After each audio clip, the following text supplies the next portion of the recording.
Hello, I am Dr. Harmeet Goyal. Today I am discussing the FMG August 2020 OBS and Gynae questions recall. Why there was a delay for sending me the OBS Gynae questions? Because I was trying to collect the questions from the students who have given the exam. So whatever questions I could collect, now I am discussing. So students, I am just sharing my screen.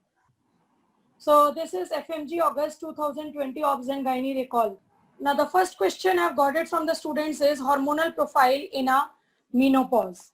Now first of all, the question is, what is menopause? It is amenorrhea for more than 12 months after the age of 40 is what is called as menopause. Amenorrhea for a duration of more than 12 months in a female whose age is above 40, that is menopause. Now, what is premature menopause or premature ovarian failure? Menopause or ovarian failure occurring before the age of 40 years. Okay. Now, we talk about menopause.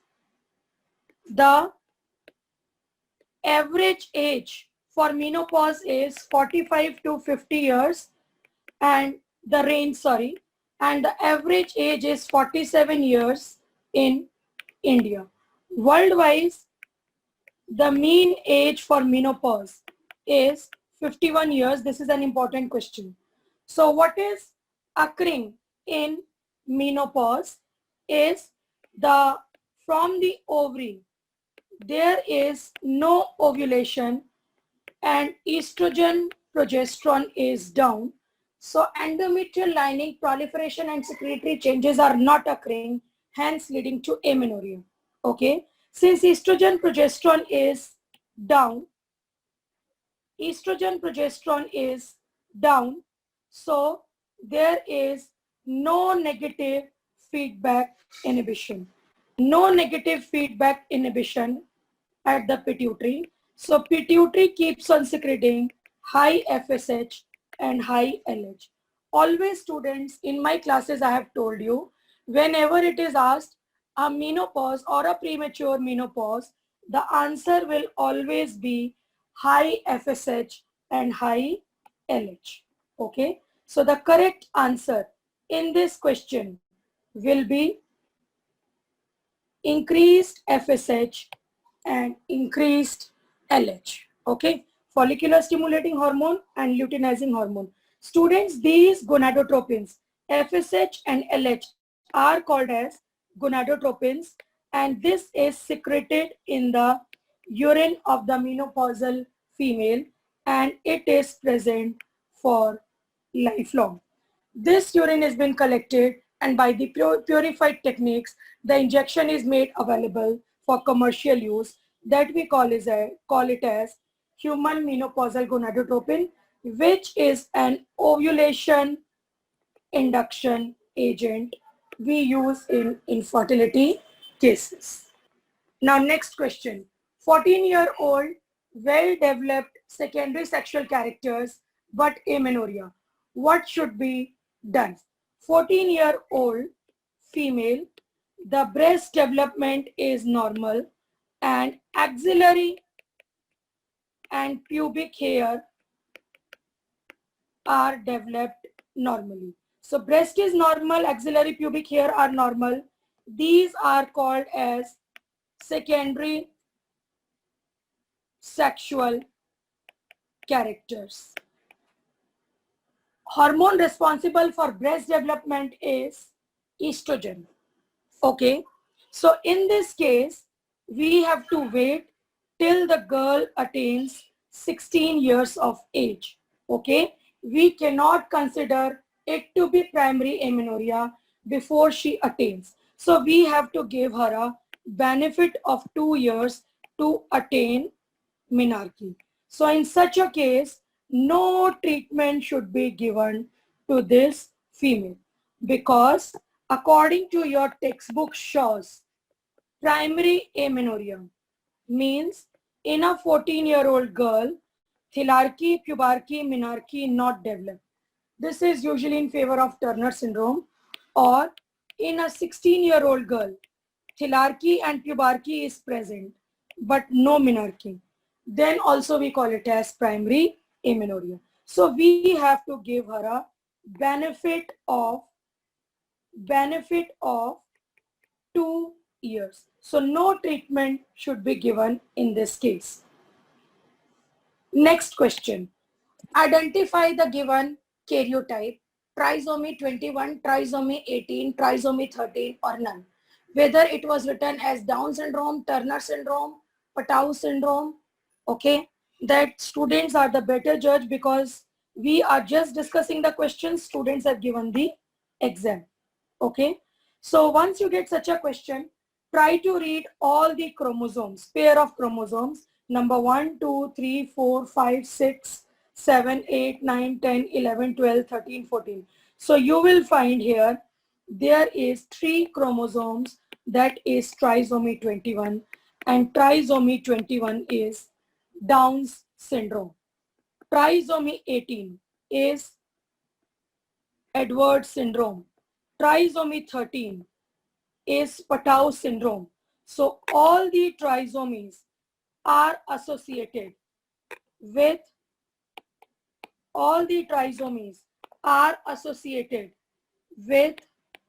congenital anomalies and mental retardation. So prenatal testing is very, very mandatory nowadays. In the first trimester screening, we do a double screening where we take maternal blood and detect beta HCG and PAPA, pregnancy associated plasma protein. Beta HCG rises, PAPA decreases, and you combine it with an ultrasound at 11 to 13 weeks for nuchal translucency. This is a screening test and predictability to detect aneuploidy is 87%, and this should be proceeded with chorionic villus sampling at 10 to 12 weeks so that you take the fetal sample from chorion frondosum and send it for karyotyping. So this must have done, and once it is positive for trisomy, then do NTP. Advantage is you can do termination of pregnancy in the first trimester. In the second trimester, the markers are triple test, which is alpha fetoproteins, beta HCG, and estriol. If inhibin A is being done, then that becomes a quadruple test. And the confirmatory test will be amniocentesis, and sample of amniotic fluid is collected for karyotyping. Okay, let us just quickly go through what are the features of Down syndrome. This is called as soft tissue shadows. Definitely it is associated with mental retardation, congenital anomalies. Look-wise, there is epicanthic fold, protruding tongue, there is sandal gap, that is gap between the great toe and the middle toe. There is dilated or distended colon. There is congenital heart disease, that is endocardial cushion defects, which was asked in the previous MCI exam. There is single palmar crease. All these are called as soft tissue shadows, and you can detect it in the ultrasound. Next. What is the first sign of magnesium sulfate toxicity? Magnesium sulfate is a drug of choice for eclampsia, and it is also a drug of choice for severe preeclampsia with warning symptoms to prevent the convulsions. Okay. So magnesium sulfate is given by Pritchard's regime, that is 14 gram IV plus 10 gram intramuscular loading dose. 14 grams IV and 10 gram intramuscular loading dose. Okay. Then every 4 hourly, you check knee jerk, respiratory rate and urine output. knee jerk should be present, respiratory rate should be normal, and urine output should be more than 100 ml in 4 hours. Okay, then you give a maintenance therapy every 4 hourly, that is 5 gram 50% intramuscular till 24 hours of delivery or 24 hours of last convulsion. So therapeutic level of magnesium sulfate is 4 to 7 milliequivalents per liter. Okay, if the therapeutic level is increasing, then toxicity will appear. So first sign of magnesium sulfate toxicity is absent patellar reflex, that is disappearance of knee jerk. Okay, respiratory depression, urine output comes all later. Magnesium sulfate does not have any effect onto the heart rate. So catheterization to measure the urine output is also an important step. So first sign of toxicity is disappearance of knee jerk. Now, next question. 13-year-old girl had presented with primary amenorrhea, no menarche, breast development normal, axillary pubic hair normal, and there is a blind vagina. On per rectal examination, uterus is absent. So in this case, there is primary amenorrhea, breast development is normal, axillary hair, pubic hair are normal, and on per rectal examination, uterus is absent. Uterus is absent. Such a finding, there is differential diagnosis of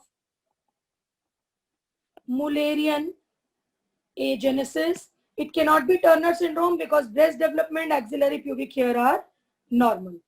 The next differential diagnosis for this case may be cryptomenorrhea.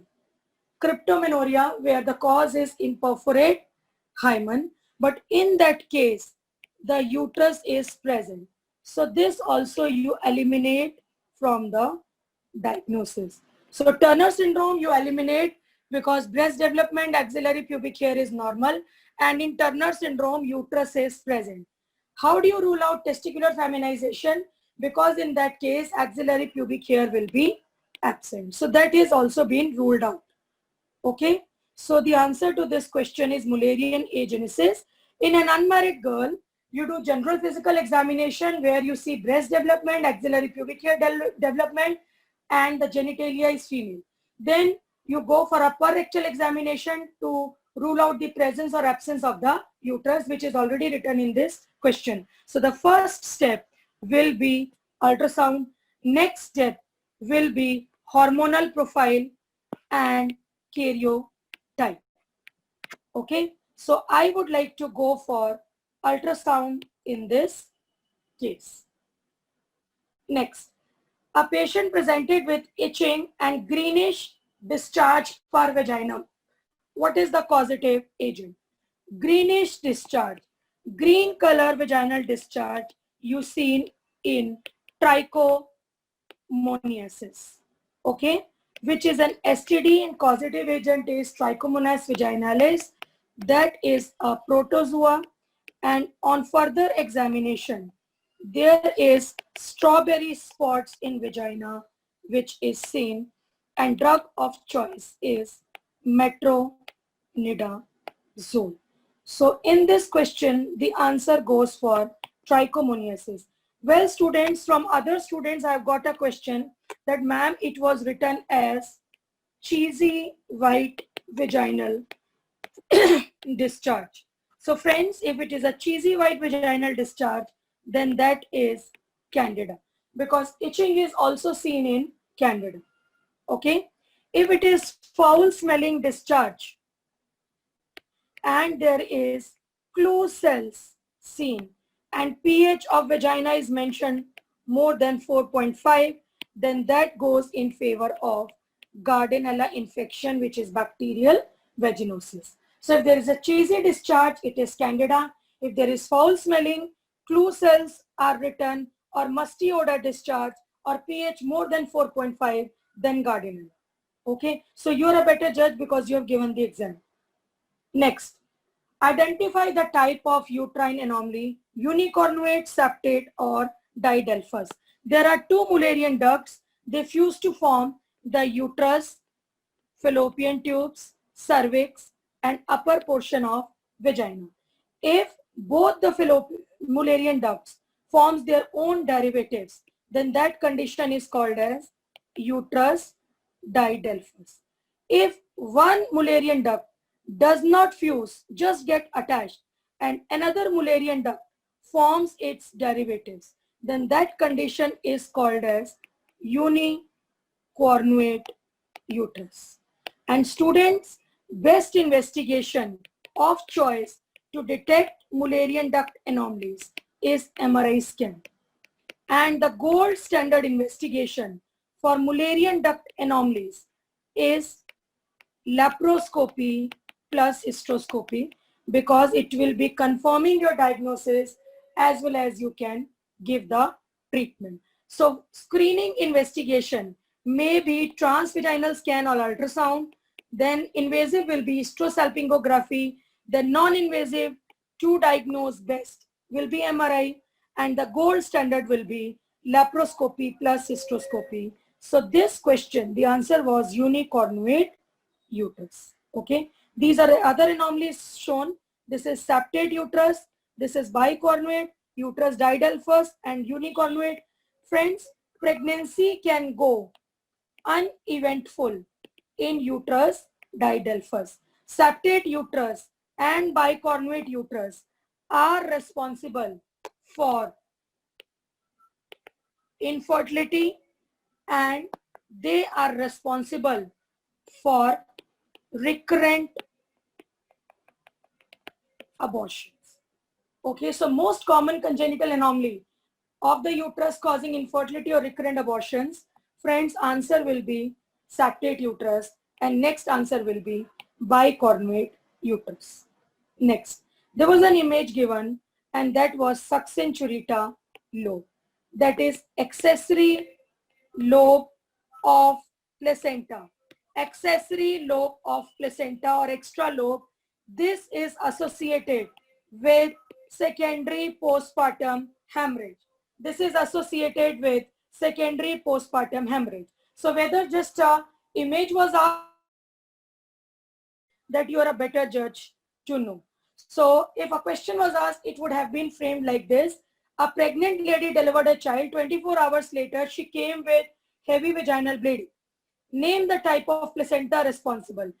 24 hours later, if there is a bleeding, that is always a succinturita lobe. So such a question was asked in AIIMS. So whether the question was asked in FMG or whether just an image was asked, so it is succinturita lobe, and this will cause secondary PPH.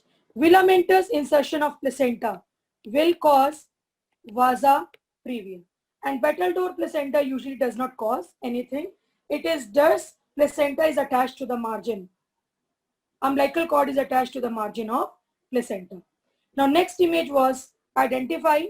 This is condyloma acuminata. Causative agent is human papilloma virus 6 and 11. So there is so much nowadays to promote vaccination. That is Gardasil, which is a quadrivalent vaccine against HPV 6, 11, 16, 18. This vaccine is to protect from genital warts. So it should be given to boys and girls both. And it is for protection against cancer cervix. Okay. Nowadays there is Gardasil 9 which has come, and I have already released a video of vaccination. So do vaccinate the young boys and girls in your family, neighborhood or friends to protect them from the cancers. Okay. Gardasil 9 is a nonavalent vaccine. Okay. Against HPV 6, 11, 16, 18, 31, 33, 45, 52, and 58. This is to protect from cancer cervix, genital warts, vulval cancer, penile cancer, oropharynx cancer, and anorectal cancer. I repeat, genital warts, cancer cervix, vulval cancer, penile cancer, oropharynx, anorectal. So age group where this vaccine is to be given is 9 to 26 years, both to be given in girls as well as boys. So recommendation. Next, a female using copper T now develops amenorrhea for 2 months and fainting. Copper T. Whenever a copper T insertion is done, the female is advised to feel for the copper T thread while she's taking a bath. Whenever she's missing a copper T thread, she should come to the doctor in the OPD and per speculum examination to find out the reason for the missing copper T thread can be done. And finally, the X-ray abdomen or ultrasound can be done to locate the misplaced IUCD. So friends, mechanism of action of IUCD is to prevent implantation because fertilization is occurring. But the mechanism of action is to prevent implantation of fertilized ovum into uterine cavity. But copper T gives no protection against ectopic pregnancy. So this case, it 100% goes in favor of ectopic pregnancy. So the investigation immediately should be done is if it is a possibility, then immediately bedside transvaginal scan, further pelvic examination should be done. And if it is a rupture ectopic because there is a fainting, then immediate laparotomy should be done to confirm. Clinically, you can do culdocentesis, that is putting a needle in the pouch of Douglas, and if it contains blood, the diagnosis of rupture ectopic can be confirmed. So if there is a possibility, you can do transvaginal scan bedside or a per vaginum examination supported by culdocentesis, arrange blood, and immediately the patient should be taken up for laparotomy in case you have made a clinical diagnosis of rupture ectopic pregnancy. Next, in which of the following we can't do MTP? We can't do MTP. There is failure of contraception, MTP can be done. Eugenic baby having chromosomal anomaly, it can be done, or baby formed is handicapped. Socioeconomic status, well, this is a question mark. Okay, medical, mother having life-threatening conditions. So I've got from different students, some students were saying that it was written as multiple pregnancy, another group of students saying low socioeconomic status, whatever may be the conditions. For a twin pregnancy, MTP deliberate is not an indication. For a huge family size, again relatively, this is not an indication. So if these two should be opted out because failure of contraception, ideally she should come for an emergency contraception. Okay, if not, then MTP can be done in the first trimester, or baby having chromosomal anomaly is a very straight indication, or mother is having life-threatening problems, again it is a straight indication, or humanitarian grounds, pregnancy has resulted because of rape or incest, then also it is an indication for MTP. Now under special cases, the MTP Act has been increased to 24 weeks. Next, identify the image. This is a clear-cut image of copper T380A, which is a government supply IUCD, and it is applied free of cost. It is a longest acting IUCD. Effective period is 10 years. Its vertical stem contains copper and its horizontal arms contain copper. So more copper will be effective for many more years. Hence, the effective period is 10 years. It's a government supply, the most widely used IUCD in India, and with a minimum failure rate of 0.6 per 100 women year. Okay. Next, there was a image given of a menstrual cycle where there is gonadotropins, FSH, LH. Then ovarian follicular maturation was shown. Then hormones from the ovary, estrogen, progesterone. Then uterus proliferation and secretory changes was shown. Okay. So what was the exact question that students are able to tell us better? So FSH, gonadotropins acting on the ovaries leads to maturation of the Graafian follicle, and one follicle reaches a maximum size dominant follicle, which is 18 to 20 millimeters on transvaginal scan. This dominant follicle secretes estrogen, which acts on the uterus and causes proliferation of the endometrium. And this estrogen is responsible for LH surge, which occurs 24 to 36 hours before ovulation. So estrogen suppresses FSH because further follicular maturation is not required, but it stimulates LH. LH acts on the dominant follicle and bring out its rupture. So ovulation occurs and formation of corpus luteum. And this progesterone is secreted from corpus luteum, which causes secretory changes. If the fertilization do not occur, ovum is shed off, corpus luteum disintegrates, and menstruation occurs. So menstruation is estrogen, progesterone, withdrawal, bleeding. Okay. And if the fertilization does not occur, this menstruation is occurring. If fertilization occurs, then corpus luteum secretes progesterone for the first trimester, that is first 3 months. After that, placenta takes over. So whether students FHS, follicular stimulating hormone was asked, or LH surge was asked, or dominant follicle was asked, or proliferation, that you are a better judge to tell us. Next, an image was shown, and it was a huge tumor, which was ovarian tumor.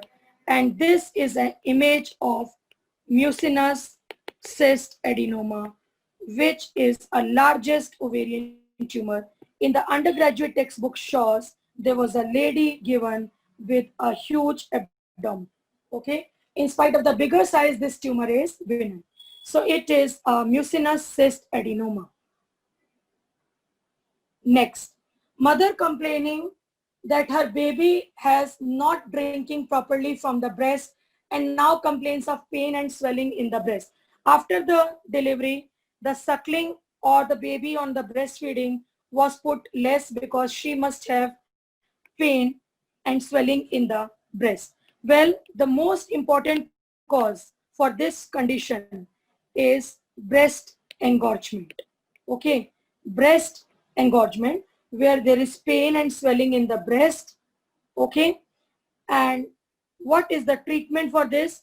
Mother is advised to frequently breastfeed the child. If the condition is painful, give analgesics, give hot fomentation.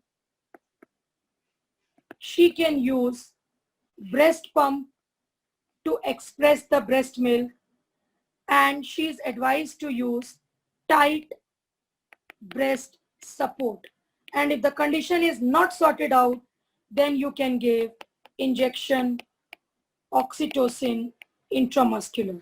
This will cause contraction of the breast tissue and ease the milk release. So treatment for breast engorgement is frequently breastfeed the child. If the condition is painful, give analgesics, hot fomentation.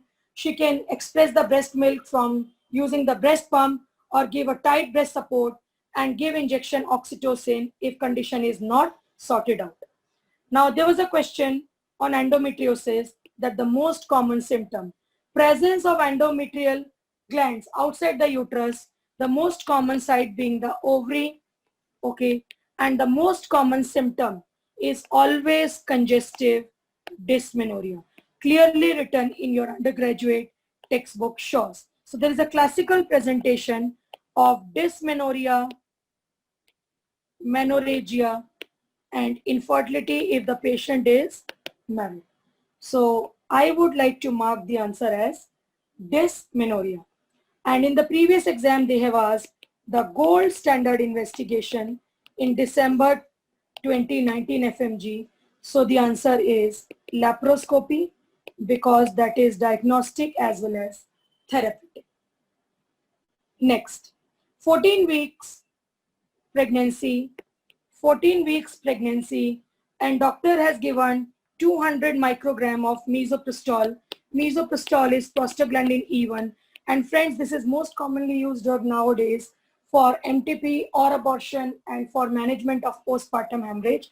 So maximum dose for MTP or abortion you can give is the 5 dosage, and it is available 200 micrograms or 400 micrograms.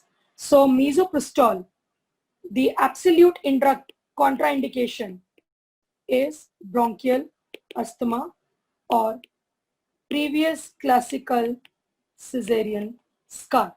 So misoprostol is being used in postpartum hemorrhage where there is 3 doses, sublingual 800 micrograms, oral 600 micrograms, per rectal 1000 micrograms. It is used for MTP in the doses of 400 to 800 micrograms. Vaginal route is preferred. Then it is used for induction of labor. Then students, it is used for abortions also. Okay. So postpartum hemorrhage, sublingual dose, oral or rectal, for MTP or abortion, and for induction of labor, 25 micrograms vaginal dose. Because the more the size of the uterus, the less should be the dose. So it is used for induction of abortion, missed abortion, for postpartum hemorrhage, incomplete abortion, etc. Okay. 5 maximum doses. This is from the International Journal. Now 29-year-old female at 36 weeks of gestation presented with bleeding and fetal heart sounds are absent. Students, students have given me the question and it is incomplete. From this, we can just mark abruptio placentae, because there must have been written a tender uterus or something history of PIH or something history of trauma or fall. So I would say the question frame was incomplete. So according to this, I can say abruptio placentae. Now, which drug you will give for endometriosis? There is the drug to treat endometriosis. There is, danazole, then GnRH, then letrozole, which is aromatase enzyme inhibitor, then Mirena. These are to treat endometriosis. Then OCP is progesterone, is to treat these symptoms. OCPs and progesterone, they can just treat menorrhagia, but do not treat endometriosis. So these are the drug which is applicable in endometriosis. So I would like to mark GnRH analogs. Women with severe cardiac compromise, she had to undergo operation. Which surgery must not be done? Always laparoscopy is not recommended in cardiac cases. Total hysterectomy, vaginal hysterectomy, subtotal can be done. So laparoscopy is contraindicated in cardiac patients. So lap hysterectomy is not advisable. Saheli, many students said this image was not given. Okay, but some students have sent me this question. So it is a non-steroidal contraceptive pill, and it is developed in the Research Institute of Lucknow. Mechanism of action is anti-estrogen.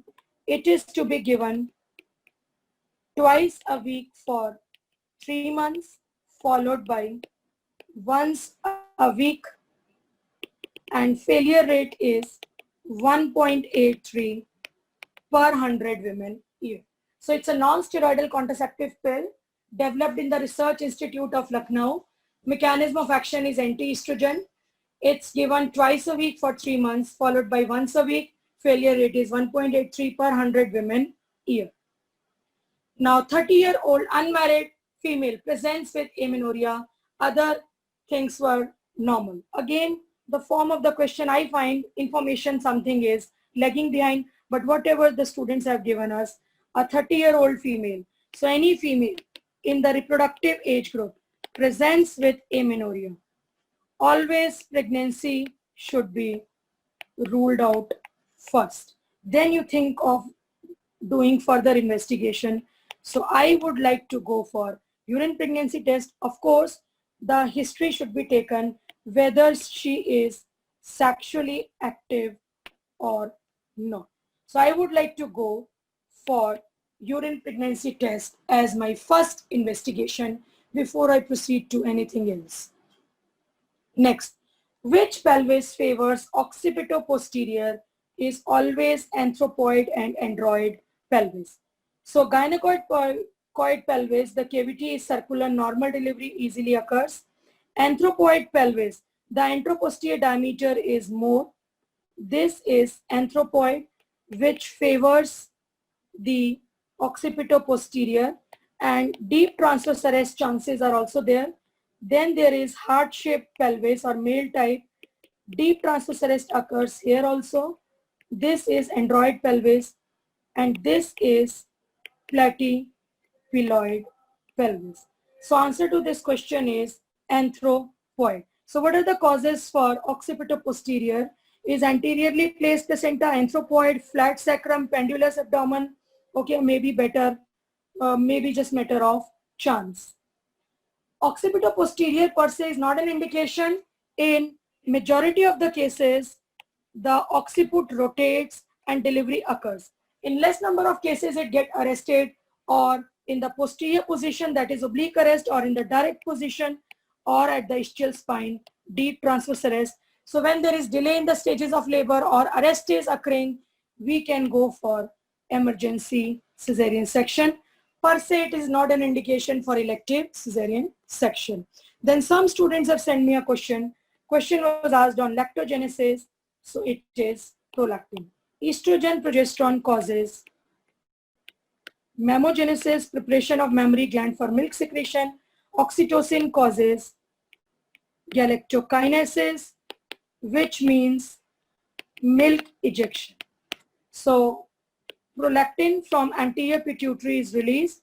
This is called as in lactogenesis. Oxytocin is released from posterior pituitary. So oxytocin, galactokinesis, which is milk ejection, prolactin, lactogenesis, which is synthesis and milk secretion, and estrogen, progesterone, mammogenesis. Now all are the components of Fallot's tetralogy except ventricular septal defect, overriding of aorta, tricuspid stenosis, pulmonary stenosis. So wrong answer is tricuspid stenosis. Fallot's tetralogy is an important cause for cyanotic heart disease. Cyanotic heart disease, and if the mother is diabetic, the chance for baby being developing Fallot's tetralogy is increased. So the correct for the Fallot's tetralogy, what are the components in Fallot's tetralogy? Are pulmonary valve stenosis, ventricular septal defects, overriding of aorta, and right ventricular hypertrophy. And on X-ray, you will find a boot-shaped heart. Boot-shaped heart. That's all from OBS and Gynae discussion. Thank you all. Hope for a better result for all of you.